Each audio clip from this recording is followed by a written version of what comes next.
NEET தேர்வால் உயிரிழந்த மாணவர்களுக்காக நீதி கேட்டு கோவை தெற்கு வட்டாட்சியர் அலுவலகம் முன்பு அதிமுகவினர் மெழுகுவர்த்தி ஏந்தி கண்ணீர் அஞ்சலி செலுத்தினர். இதுகுறித்து எமது செய்தியாளர் அருண் வழங்கும் கூடுதல் விவரங்களை கேட்கலாம். அருண், வணக்கம். விரிவான விவரங்கள். அர்ஷினி, வணக்கம். அதாவது நீட் தேர்வு காரணமாக தமிழகம் முழுவதும் உயிரிழந்திருக்கக்கூடிய 22 மாணவ மாணவிகளுக்கு மெழுகுவர்த்தி ஏந்தி அஞ்சலி செலுத்தக்கூடிய நிகழ்வு அதிமுகவினுடைய மாணவரணி சார்பில் நடைபெற்று வருகிறது.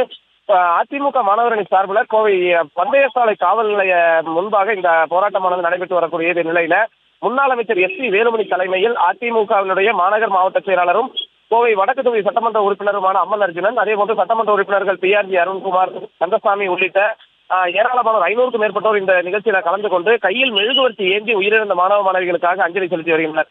இந்த ஆர்ப்பாட்டத்தில் பேசிய முன்னாள் அமைச்சர் எஸ்.பி. வேலுமணி, திமுக அரசு அந்த நீட் தேர்வை ரத்து செய்வதற்காக ரகசியம் இருப்பதாக கூறியதாகவும் அதனை நம்பி இருந்த மாணவ மாணவிகள் தான் தற்பொழுது உயிரை மாய்த்திருப்பதாகவும் தெரிவித்தார். அதே போன்று திமுக காங்கிரஸ் ஆட்சியில் தான் இந்த நீட் தேர்வு என்பது கொண்டு வரப்பட்டது. அதிமுக இதை எதிர்த்து நீதிமன்றத்தில் வழக்கு தொடரும் என்றும் குறிப்பிட்டிருந்தார். தொடர்ந்து இந்த போராட்டத்தில் இந்த அஞ்சலி நிகழ்ச்சியில் ஈடுபட்டவர்கள் தமிழக அரசுக்கு எதிராகவும் நீட் தேர்வுக்கு எதிராகவும் முழக்கங்களையும் எழுப்பி அந்த கையில் மெழுகுவர்த்தியை ஏந்தி தற்போது அஞ்சலி செலுத்தி வருகின்றனர். ராஜினி,